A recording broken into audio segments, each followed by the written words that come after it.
जय हिंद दोस्तों, बहुत बहुत स्वागत है आप सबका एक बार फिर से। शुरू करते हैं आज के डिफेंस समाचारों को।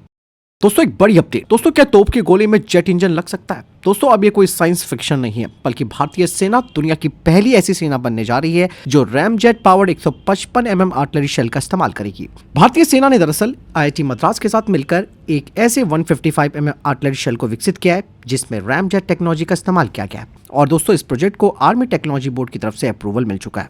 अब यहाँ पर सवाल ये आता है कि ये रैम जेट आखिर है क्या? दरअसल दोस्तों रैम जेट एक एयर ब्रीथिंग इंजन होता है जिसमें ना कंप्रेसर होता है और ना ही टर्बाइन। मतलब जब शेल को गन से फायर किया जाता है तो वो मैक 2 की स्पीड तक पहुंच जाता है और तभी रैम जेट एक्टिव हो जाता है और इसके बाद हवा अपने आप कंप्रेस होती है, फ्यूल बर्न होता है और शेल को एक्स्ट्रा थ्रस्ट मिल जाता है। इस टेक्नोलॉजी का दोस्तों सबसे बड़ा फायदा ये होगा कि रेंज में 30 से 50% की बढ़ोतरी होगी, वो भी लिथैलिटी को कम किए बिना। मतलब सेम शेल सेम डिस्ट्रक्शन, लेकिन बहुत ज्यादा दूर तक मार करने की क्षमता मिलेगी। और दोस्तों सबसे बड़ी बात तो ये कि इस रैम जेट मॉड्यूल को हमारी जो मौजूदा 155 mm शेल में रेट्रोफिट किया जा सकता। मतलब भारतीय सेना को कोई नई तोप नहीं खरीदनी इसे दागने के लिए।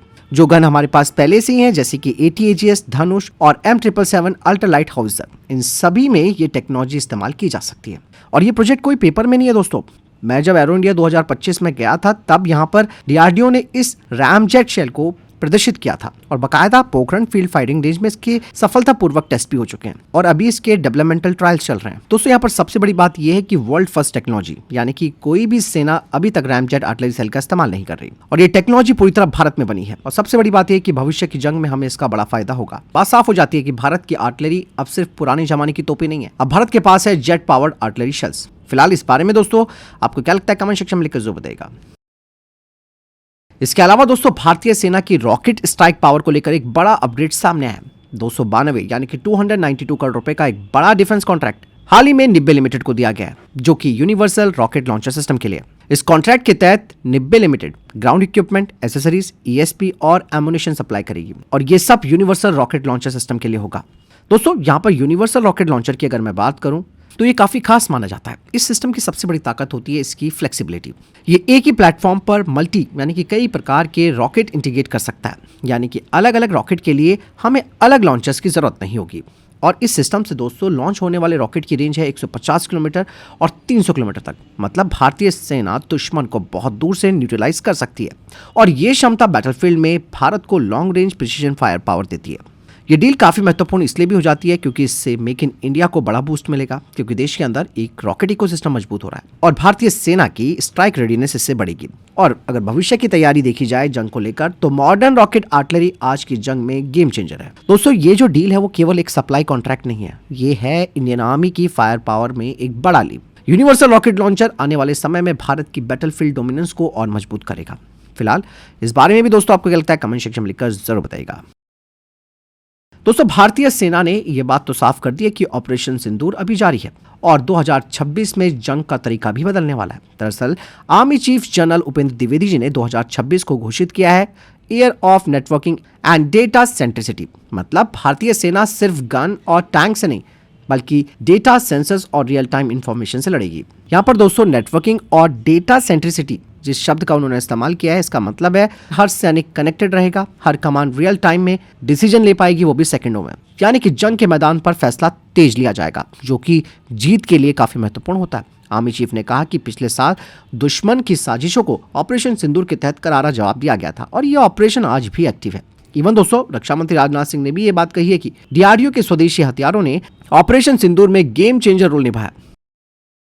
दोस्तों इसके अलावा एक और बड़ी अपडेट आ रही है K6 को लेकर। दरअसल दोस्तों अगर दुश्मन हमारे ऊपर न्यूक हमला करे तो जवाब जैसे मैंने बताया कि समंदर के नीचे से आएगा। K6 की बात की जाए तो K6 एक नेक्स्ट जनरेशन की सबमरीन लॉन्च बैलिस्टिक मिसाइल है जिसे DRDO तैयार कर रहा है और ये मिसाइल भारत की न्यूक्लियर ट्रायड को पूरी तरह कंप्लीट कर देती है।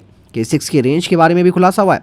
ऑफिशियली रेंज इसकी 8000 किलोमीटर बताई गई है, लेकिन रिपोर्ट्स बताती है कि इसकी रेंज 10 से 12,000 किलोमीटर तक है। यानी कि भारतीय पनडुब्बियां बंगाल की खाड़ी या अरब सागर में रहते हुए दुनिया के किसी भी टारगेट को सीधे हिट कर सकती है।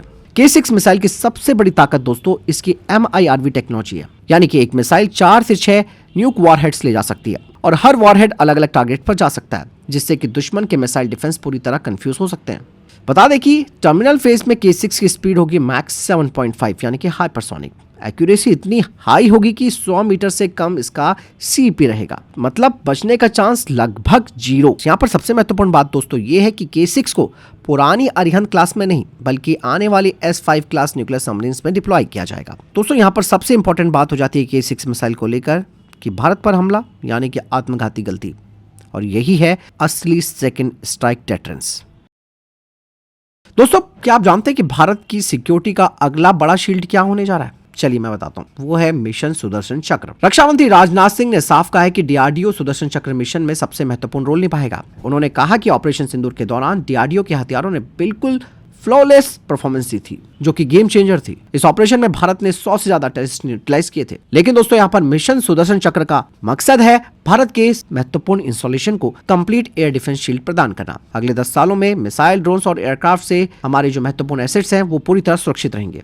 दरअसल दोस्तों मॉडर्न वॉरफेयर में सबसे बड़ा खतरा एयर अटैक का है, और आपने देखा होगा कि पुतिन तक के घर को नहीं छोड़ा यूक्रेन के ड्रोन्स थे। इसीलिए यहाँ पर एयर डिफेंस दोस्तों गेम चेंजर है। इवन रक्षा मंत्री जी ने कहा कि डीआरडीओ सिर्फ टेक्नोलॉजी नहीं बनाता, देश का भरोसा बनाता है। सुदर्शन चक्र के साथ भारत बन रहा है सेल्फ रिलायंट, सिक्योर और फ्यूचर रेडी।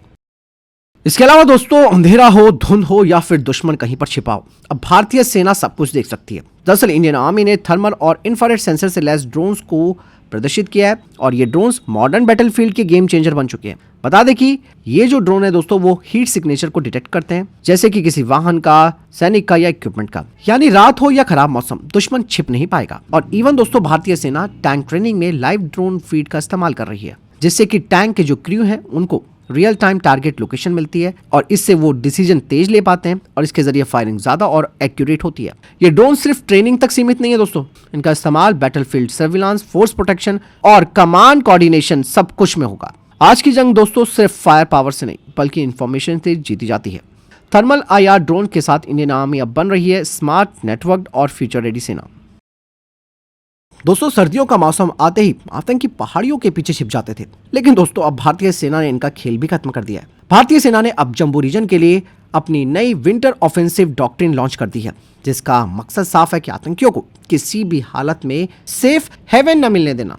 और इस डॉक्ट्रिन की सबसे बड़ी बैकबोन है दोस्तों सर्विलांस, स्वीप और सर्विलांस। मतलब पहले इंटेलिजेंस कलेक्ट होगा, फिर प्रिसीजन ऑपरेशंस होंगे, और उसके बाद लंबे समय तक निगरानी। मतलब अब सैनिक सिर्फ परमानेंट कैंप में नहीं रहेंगे, बल्कि स्नो कवर्ड और रिमोट इलाकों में टेम्परेरी बेसिस और सर्विलांस पोस्ट तैयार होंगी, ताकि आतंकी कहीं भी आराम से ना छुप सके। इस ऑपरेशन में खास तौर पर इस्तेमाल किए जा रहे हैं drones, ground sensors, thermal surveillance. मतलब हर मोमेंट पर नजर रहेगी, दिन रात और हर मौसम में। भारतीय सेना का मैसेज साफ है कि सर्दी हो या गर्मी, जंगल हो या पहाड़, आतंकियों के लिए अब कोई सेफ जोन नहीं रहेगा।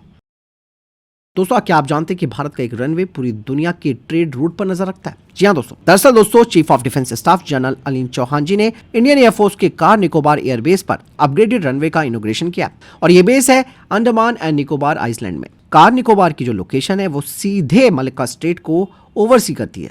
मलक्का स्टेट दोस्तों वही रूट है जहां से ग्लोबल ट्रेड, ऑयल और एनर्जी सप्लाई सबसे ज्यादा गुजरती है। और नए रनवे से दोस्तों एयरक्राफ्ट की मूवमेंट ज्यादा स्मूथ होगी, लॉन्ग रेंज ऑपरेशंस तेज होंगे, फायरिंग एक्सरसाइज कम समय में पॉसिबल होगी, यानी कि इंडियन एयरफोर्स की रिस्पांस कैपेबिलिटी कई गुना बढ़ जाएगी। स्ट्रेटेजिक मैसेज है दोस्तों भारत का ये दुनिया को। ये अपग्रेड भारत के ईस्टर्न फ्रंट को मजबूत करता है और दिखाता है act east policy, Indo Pacific security पर भारत का फोकस। कार निकोबार सिर्फ एक आइसलैंड नहीं है, ये भारत की एयर एंड मैरीटाइम पावर का वॉच टावर है। दोस्तों अगर रनवे पर कोई छोटी सी गलती हो जाए तो इससे एक बड़ा हादसा हो सकता है, लेकिन अब इंडियन एयरफोर्स इस रिस्क को खत्म करने वाली है। दरअसल इंडियन एयरफोर्स अब जल्द ही automatic take off and landing recording system को अपने सारे एयर बेसिस पर डिप्लॉय करने वाली है। इस सिस्टम को 79,000 करोड़ रुपए के डिफेंस पैकेज में अप्रूवल मिल चुका है। इस सिस्टम की बात की जाए तो ये सिस्टम दोस्तों ऑटोमेटिकली रिकॉर्ड कर सकता है हर टेक ऑफ को, हर लैंडिंग को और हर रनवे एक्टिविटी को, वो भी HD क्वालिटी में, इवन हर मौसम में भी। मतलब फॉग, रेन या फिर नाइट, इससे कोई फर्क नहीं पड़ेगा। ये इंपॉर्टेंट इसलिए भी है क्योंकि अब तक रिकॉर्डिंग दोस्तों जो मैनुअली होती थी उससे कई चीजें मिस हो जाती थी, जैसे रनवे इंट्रूशन, व्हीकल या एनिमल मूवमेंट। लेकिन नई टेक्नोलॉजी से एक्सीडेंट एनालिसिस फास्ट होगा और फ्यूचर एक्सीडेंट्स रोके जा सकते हैं। रनवे के आसपास हाई रेजोल्यूशन कैमरास और सेंसर्स लगाए जाएंगे, और ये सिस्टम दोस्तों वेदर डेटा, टाइम स्टैम्प और एयरक्राफ्ट मूवमेंट सब कुछ रिकॉर्ड करेगा। दोस्तों मॉडर्न एयरक्राफ्ट के साथ साथ भारत के पास मॉडर्न सेफ्टी की भी जरूरत है, और ये सिस्टम इंडियन एयरफोर्स को बनाएगा ज्यादा सेफ, ज्यादा स्मार्ट और मिशन रेडी। तो दोस्तों फिलहाल ये थे अभी तक के टॉप डिफेंस अपडेट्स। वीडियो के सामने कोई प्रश्न जवाब या आपका कोई सवाल है कमेंट सेक्शन में लिखकर जरूर पूछेगा। वीडियो को शेयर जरूर कीजिएगा दोस्तों, कमेंट भी कीजिएगा, लाइक भी कीजिएगा और सब्सक्राइब भी कीजिएगा। जय हिंद, वंदे मातरम।